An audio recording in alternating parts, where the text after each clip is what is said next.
To make you aware, this podcast will contain conversations around mental health and well-being and could include issues of a sensitive nature.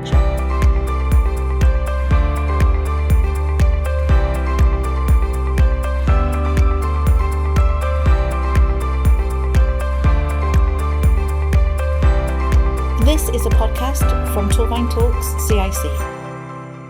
It's a very different edition of the Torfaen Talks CIC podcast this time. I'm out and about in Griffithstown and we're going to be talking with Tidy Butt and 4Minds. Let's go and do it. So I'm joined on the podcast today by Matt from Tidy Butt and Sheree Williams from 4Minds. Let's start first then, Matt, with Tidy Butt. What's the mission and what was the vision of Tidy Butt? How did it get started? First of all, thanks for having us. Great to have us on the podcast. First off, Tidy Butt for me was something I started through my own experience. Struggled with mental health for the majority of my adulthood, if I'm totally honest. Back in 2020, I was probably at my lowest point, and it was at this time where I did finally pluck up the courage to speak to my wife. As a result, I went to the doctor. The doctor kind of wrote me a script out, and after 10 minutes, I was out the door. For a little bit, what the doctor prescribed worked. However, same habits, same behaviour, same environment, everything kind of stayed the same really. So I was looking in my area to see if there was any people I could resonate with, any groups that I could join, any peer-to-peer support out there. And if I'm honest, there was nothing that really resonated with me. So it was at this point I thought, I'm just going to start my own. And that's what I done. So I literally set up a Facebook group back in March 2020. This was pre-lockdown, and then 4 weeks after setting up the group, lockdown happened. As you can imagine, it was quite a challenging time for everyone. So it was at this point, numbers started to grow in the group, etc. And that was kind of it, really. It kind of organically have grown over the period of the last 4 years to where we are today. What do you think the primary programs and what you offer by Tidy Butt now? How do they cater to different mental health needs? There's a diverse range of people that come on our community events. So we run cold water swimming sessions, we do wellbeing walks, we hold a men's circle here in Pontypool on a Tuesday and a Wednesday every other week. We do mental health and wellbeing presentations in sports clubs, etc. We'll touch on that a little bit more in the end. So we kind of cater for everyone's needs, and it's more of an early intervention, if I'm totally honest. If somebody is struggling, obviously with today's day and age, the big tech is saying we're connected more now than ever. However, I think you can't beat that skin-to-skin interaction where people actually come and get involved with each other. So we've got a multitude of things that we run within the community for people to be able to come and get involved with. However, we've just started, actually it's been a 12-month now, where we've run our private counselling service, so that if there is anybody that does reach out that requires any extra support, we refer them to our in-house counsellor. To Sheree. So tell me more about the mission of 4Minds and also the vision. Now, how did that get started? Well, it got started probably about 3 years ago, but I mean I've spent about 35 years plus working in the field of mental health and well-being. I kind of worked in that field for quite some time, but I retired probably about 5 years ago now due to a period of ill health, which led me to kind of do like a bit of a wake-up moment about kind of what it is that I wanted to be doing and kind of where I wanted to do that really. And I've always been very community minded, and I've always had a particular interest in supporting men's mental health initiatives, alongside other people as well. But I found more and more the work that I was doing before I retired was taking me away from that. So I really did want to be kind of going back into the grassroots then, if you like, and as well as acknowledging some marvellous charities, like Tidy Butt, acknowledging that they offer so much out there for people. So the idea behind 4Minds is that we offer an opportunity for organisations, small charities, lone trainers to come together to do collaborative pieces of work, which is great, because I think it's just something glue that brings us together then. So 4Minds is actually the glue that brings us together. I still do a lot with men's health charities. I'm the chair of Rhoda's Men's Health down in Newport, Albert, and they cover Rhondda and Taff as well, so got quite a busy time there. I do a lot around suicide prevention. But another part of me is that I actually volunteer in Rwanda as well, so I go over there twice a year also. I've always wondered about that. How did that come about? When I retired and when I wanted to come back into the world of work, it was really important to me for my well-being to do things that I'm passionate about. And I just followed my brother really over there because he runs a charity over there called Friends of Rwandan Rugby. Oh, wow. And my sister-in-law also kind of set up a cooperative over there for vulnerable women and children. Because my background is art, design, textile work before I come into mental health. I kind of went back to my roots then, if you like. So I went over there and I teach the ladies over there how to use kind of knitting machines, sewing machines, making clothes so they can fit out the children for schoolwear and stuff like that. So it just gives me a lot of joy to be able to go back to my roots then, but it also takes me away a little bit from kind of mental health as well. So it's a very kind of different kind of experience. So on that kind of subject then, kind of bringing the two organisations together now, how does Tidybird partner with other organisations and really in 4Minds as well? How do these collaborations enhance what you do? Well, for us, I think the problem is way too big for one organisation. I think so. That collaborative approach is the only way forward, to be fair. Where I've seen or benefited from working with the likes of 4Minds is like Sheree's knowledge, her experience within this industry.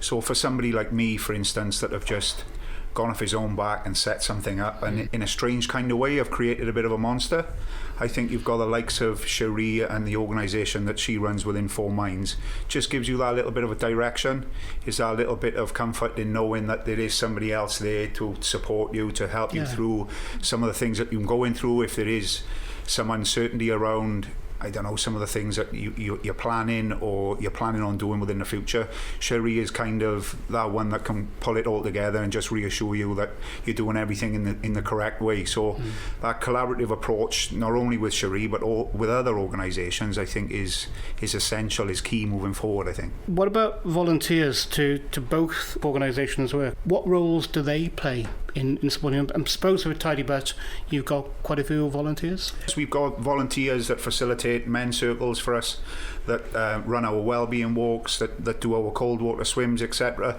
We've now got a core of ambassadors, community ambassadors that we call, that also do talks and stuff and spread the word and continue to raise awareness, etc. So we've got multiple ambassadors and volunteers that help in a multitude of different things. Talking then earlier about the collaboration. Now you mentioned it briefly, there's an event in Rodney Parade in Newport. Yes. What can you tell me about that? Yeah, we're really excited about it with Matt. Definitely. But it's not just about the Rodney Parade event, really. There's a build-up to it, isn't there? Yeah, definitely. You know, and Tidybird are kind of there, right there in the front with that. So we've been commissioned to provide 10 talks in 10 rugby clubs to the members, if you like, members of the community also, or anybody else that wants to come in to find out a little bit more. And we've done one in Forgeside so far, haven't we? And that was well received. Well received. Yeah. It was well received. And we're due to be in Torfaen now pretty shortly. And what's nice is it's picking up momentum. It's also picking up kind of interest as well.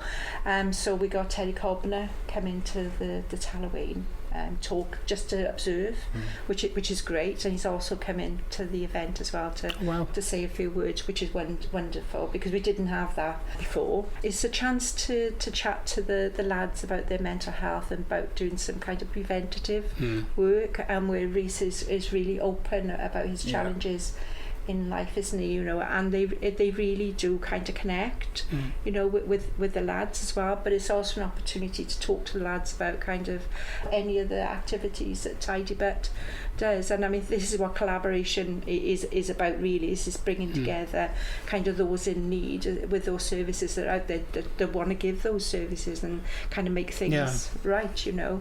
So we're hoping to finish our 10 rugby sessions kind of by the end of September. So the event in Rodney Parade, we've managed, I've been overwhelmed, I got to be honest, by the amount of people that have wanted to support this project, you know. So we've got, I didn't think for 1 minute we'd fill the stalls. Wow, okay. I really didn't. The appetite is there. Yeah, the appetite is really there. We've got all those services coming together. We've got walking groups, we've got Tidy Bit there, we've got the Alzheimer's Society, we've got a gentleman who's got a charity called Goldilocks, which talks about alopecia and hair loss. Yeah, that's what I heard. Because I think what was important, wasn't it, that we looked at well-being in the greater sense. They think about well-being, but they straight away think about kind of mental health, but it's wider than that, it's bigger than that. So we've got smoking cessation are going to be there as well, and you know, so we've got a good representation of kind of the community, which is great, and I'm really looking forward to it, although it's kept me up at night, I'll be honest. But yeah, so we're really excited about it, and I think it's kind of, for me, the first of the kind, really, and it's something that I felt really passionate about for many, many years. There is a lack of pulling things together, and again, going back to 4Minds, that's what we want to do. We want to pull people together, pull organisations together as well for further opportunities kind of moving forward, because we're stronger together, aren't we? Definitely. You know, we've all got our different skills. I think for me, that's when we talked about that collaborative approach earlier on. I think for many a year now, people obviously with funding being cut, etc., things are tough for these organisations to stay running. So I think for a lot of people, when they do get users through the door, they're apprehensive about sending them and signposting to other organisations. But I think there's that many amazing things going on right now, and I think with Sheree pulling it all together down in the Rodney Parade thing, it will be a big eye-opener for anybody that does come to actually realise the amount of support that is out there. That's right, yeah. Yeah, no, absolutely. And I think that's what it's all about, really. You know, it's working together for the greater good. Definitely. Really, but it's something about not being kind of sitting in a box with it. Yeah. It's like, let's all get together and see what we've got. Because I mean, the world is full of different people, and they all got different needs. So what might suit somebody to go to Tidy Bit might not suit another person. True, yeah. So well-being is really subjective. So I mean, we're even thinking about kind of the benefits of the choirs in here as well. Oh, absolutely, so, yeah. You know, when you think about the amount of men maybe take early retirement and think it's going to be wonderful, and you know, they soon find out that actually they've lost their role, their meaning, their purpose, you know, their connections. So a choir is brilliant. You know, Mrs. Jones's knitting group is really important. You know, it's about how do we include people more into the community, and that's what 4Minds wants to do, because I've got quite a good idea about kind of what is out there, and I think, well, why don't we all just do it together? You know, let's celebrate this together. And I think sometimes there's such an emphasis on everybody being very precious with their figures too, and kind of working in isolation, and that's not what it's about. You're working for the community at the end of the day, for people. It shouldn't be about your figures, my figures. It should be just whatever help you can give. It's about empowerment, isn't it? How do we empower people? And I know you do a massive amount, you know, out there, and it's like I said, it's different services, different things, different abilities. You know, if we talk about some of the walking groups out there, they're amazing. You know, they get in men together, the camaraderie around that, the engagement around that, that's working. Something about that engagement is working. Definitely. And when they talk about kind of men haven't tended to talk and things like that, you sometimes wonder about that, don't you? Because you sometimes think, well, who's actually listening to the men? Do you know what I mean? Yeah. So they may not talk, but who's listening to them? For me, the hardest thing is getting them in. Yes, That's the thing. I think men will talk eventually. It's getting them on the walk, or it's getting them on the swim, getting them through the door. Like, how can we come up with, and I think about this a lot, I rack my brains about this a lot, and that's like, how can we appeal to men for them to be able to go, I'm going to go to this. I'm actually going to go along to it, because we've seen it within our own initiatives. We've got whether it be a swim, a walk, or one of the men's circles, etc. Getting them in through the door is the hardest part. Once you start to build our relationship, once you start to build our trust, and then you've got men listening to other men, and they start to resonate with their story, and they start to think, well, hang on, I'm not the only one going through this. Somebody else is facing a similar challenge or a similar struggle to me. I'm not isolated. I'm not the only one. When you get that penny drop moment, you can actually see the man in front of you. He's thinking, hang on. And once you start to build that relationship and trust, they may come for a couple of weeks and not say a word, but then over a period of time, they start to hear other guys being vulnerable, being honest, and sharing, and you find that they do open up eventually. It's about feeling comfortable as well in your surroundings too. Yeah, definitely. Sometimes it's about validation as well. So if I'm just thinking about Jacob's group, Dads by Dads, you know. I mean, that's an amazing initiative, and Jacob's going to be at the event, and he's a massive campaigner for yourselves, and also lots of support for myself, and he always gives a lot of support. But we think about, if you just use that as an example, if we think about having a new addition to the family, it's a joyful occasion, isn't it? You know, and all focus is on kind of, you know, the woman and the mum, you know, that's right, yeah. And so they do the research around how many women suffer with postnatal depression after birth, and they come through with their figures. But I often think about, and when I'm out there facilitating, I often kind of prompt people within the courses to say, well, actually, we're thinking about the woman, we think that, and we've learned that. Let's think about the man in the middle of this now, and how maybe he might be struggling. When you think about like the extra added responsibility that they might be thinking about, you know, the lack of finances, maybe the fact that they might have experienced a really traumatic birth. That's right, yeah. And they've not been supported through that and not said anything, you know. And you think about when the mum goes home with the baby, the health visitor comes and talks to mum about kind of how they're feeling and what's going on. And I'm not saying all health visitors don't do this, by the way, but sometimes dad's in the back making a cup of tea for the health visitor and feeling a bit left out a little bit, And I often hear those stories when I'm out there, you know, chatting in the courses with some of the men, and it's funny because when you've got an all-female group that you're talking to, when you start talking about things like that you can see the light bulbs going on. No, well, actually, I didn't really think about that. You know, as a man, I remember walking into the hospital with a pick a mix and walking out with a baby. that's what happens. Well, okay. with no manual. So all of a sudden, you're learning on the go, and it's a huge culture shock for me. Of course, massive. And then he went through that period, and for me, speaking from my own personal experience, having two boys, 17 and 15, it went from like being super needy. Now you've got to be there for the mum, you've got to be there for the child, and then it got to a stage when I'd be coming in from work and shouting to them, and they'd be running down the stairs, and they'd be giving you a clutch, etc. And then he went through another transition of life where all of a sudden dad's running them round with friends and taking them bits and bobs, and you're like a taxi, and then all of a sudden they get to an age where like friends start driving and stuff, and then you go, what do I do now? What do I do now? So like I think is multifaceted. You know what I mean? There's multiple things going on through parenthood. Absolutely, and so having a baby is one example, but menopause is another, isn't it? You know, if a woman is suffering in terms of kind of menopausal symptoms, there's generally somebody at home supporting that person.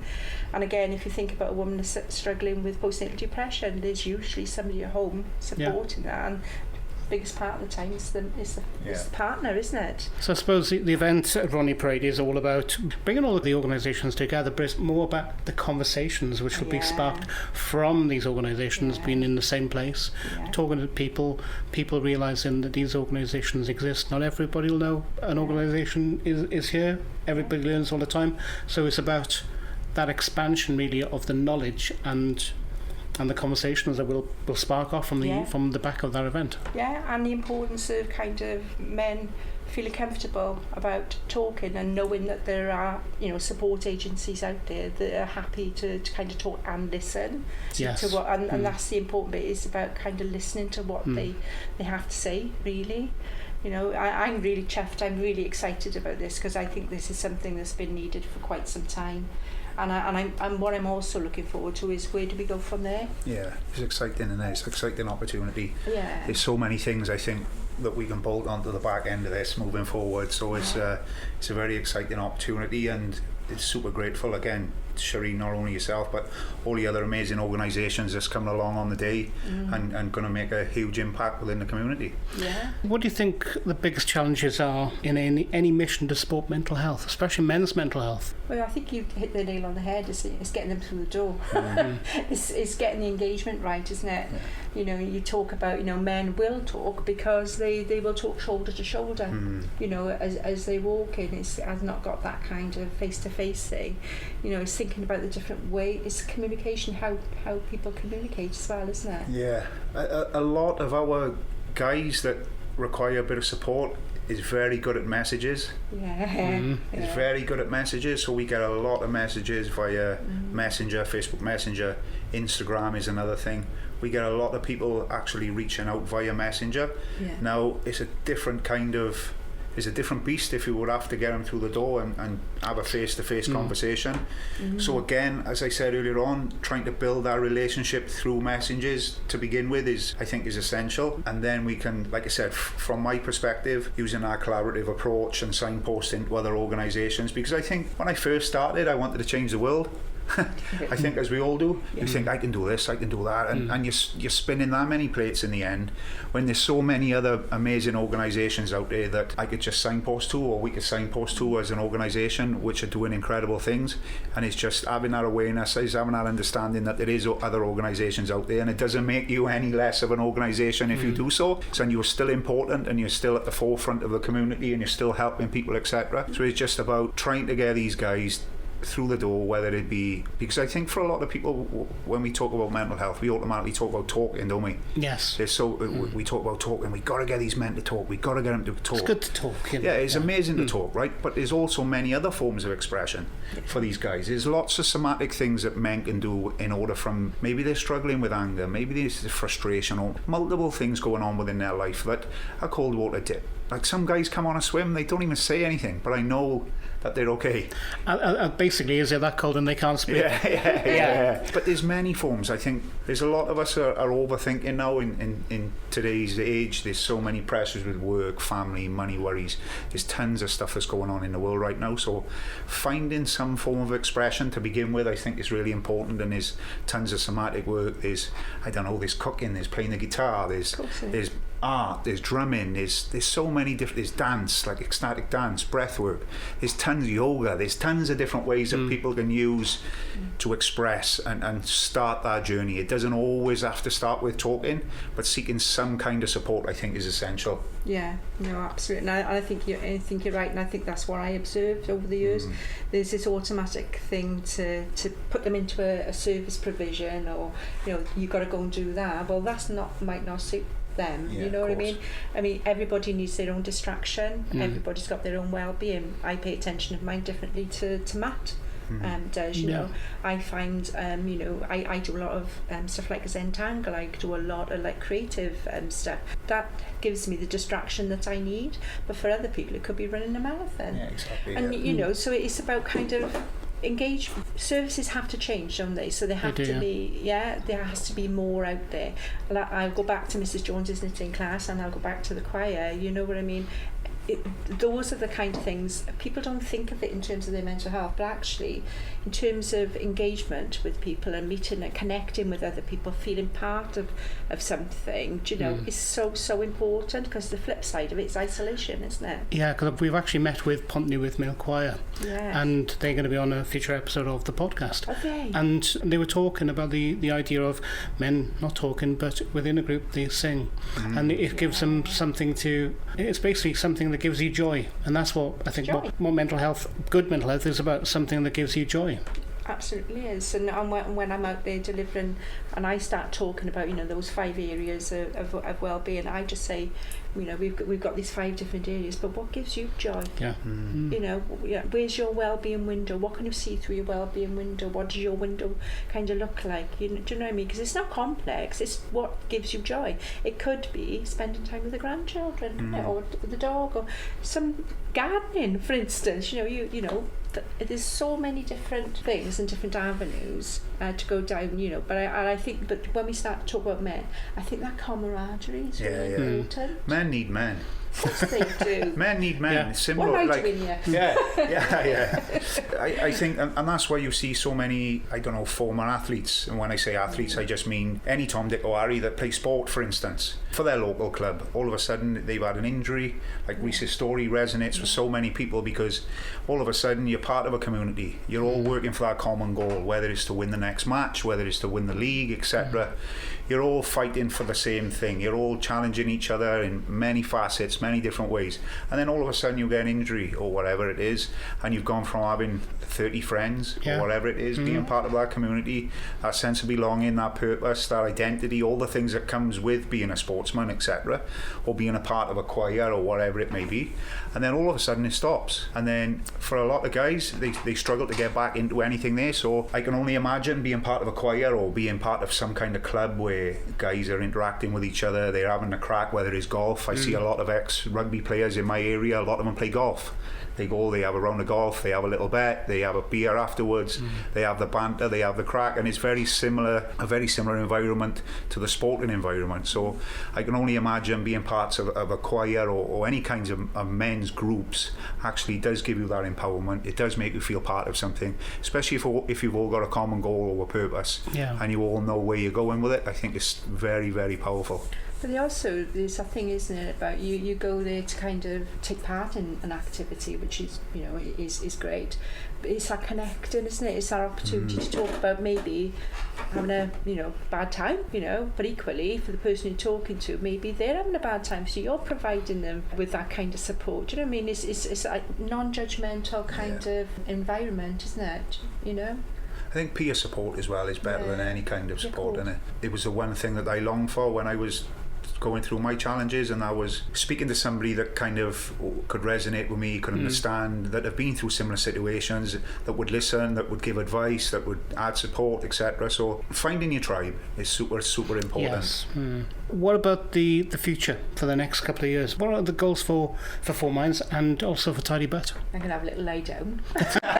Just a little lie down. So I just think that this is the beginning. I feel that this is the beginning of kind of better things really moving forward, or the way that we can enhance what we do without stepping on people's toes, because we all got our own. It's how do we work together? And I suppose really what I would love is to build some kind of network of agencies really that would provide support to each other. I think that would be quite a powerful thing as well. So rather than competing with one another, it's about kind of, okay, so you do that, I'm going to do this. So if how can I support that? And like you said, it's that cross referral kind of thing as well. So or maybe fundraising together, so that everybody kind of gets benefit from it. So 4Minds is very different to an organisation like Matt or like Lads and Dads or the Marauders Men's Health, because they're a charity. We're a not-for-profit, and I've not got service provision as I would call it. The only thing I do is I deliver training on behalf of 4Minds. Service provision wasn't something that I wanted to go back into for no reason apart from the fact that I just love mixing and talking with the other agencies that are out there, because they're so valuable.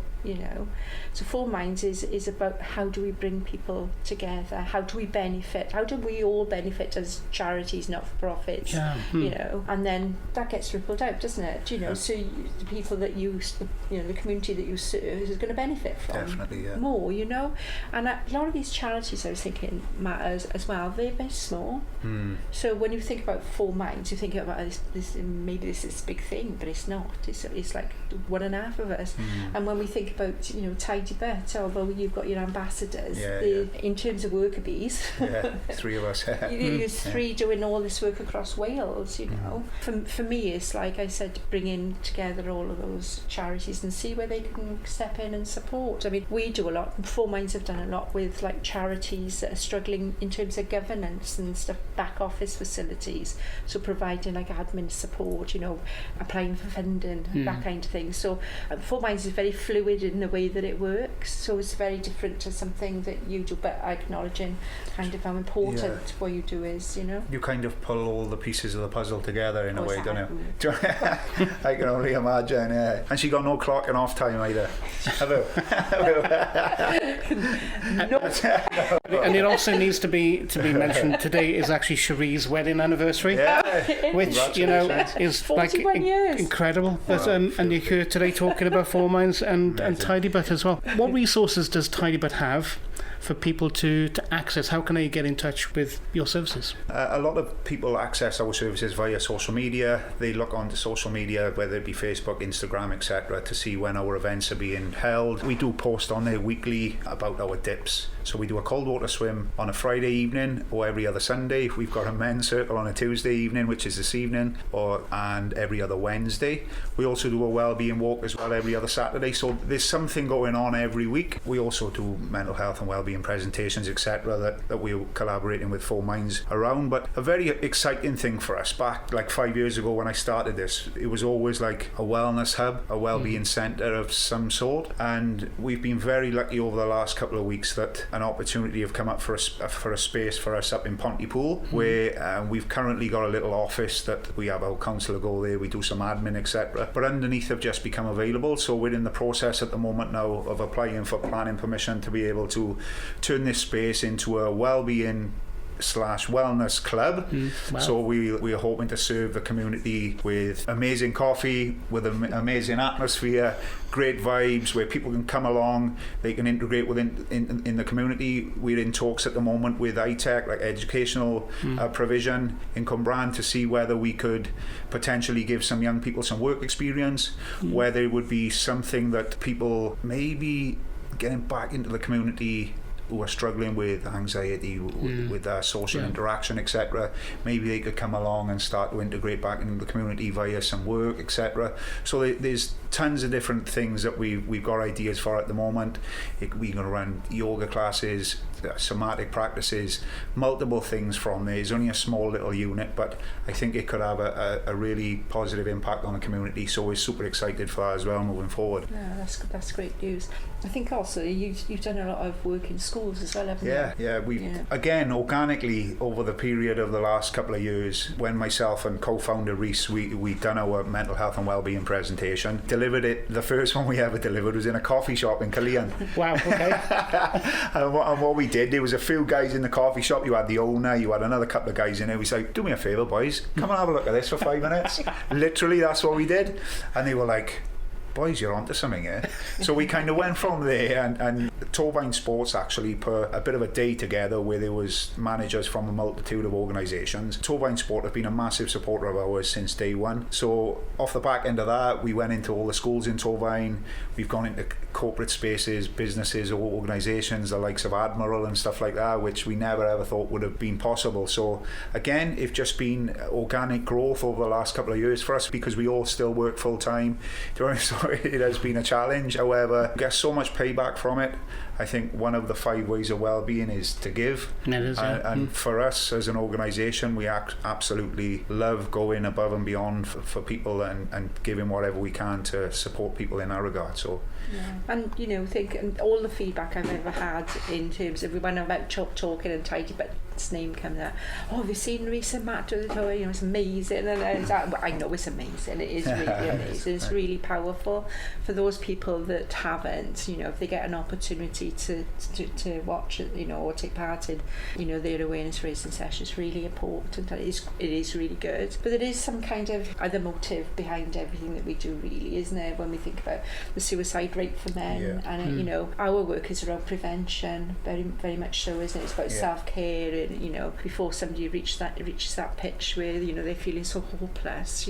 So one of the messages really for the talks that we're doing really is around kind of suicide prevention, but it's also kind of messages in there as well about drugs and alcohol, those poor coping strategies that men tend to use, and women, but more so kind of to men. So there's a kind of a message in there about that as well, because I think we are tackling kind of mental health and well-being. Hopefully we're going to have an impact on kind of people's thoughts around suicide.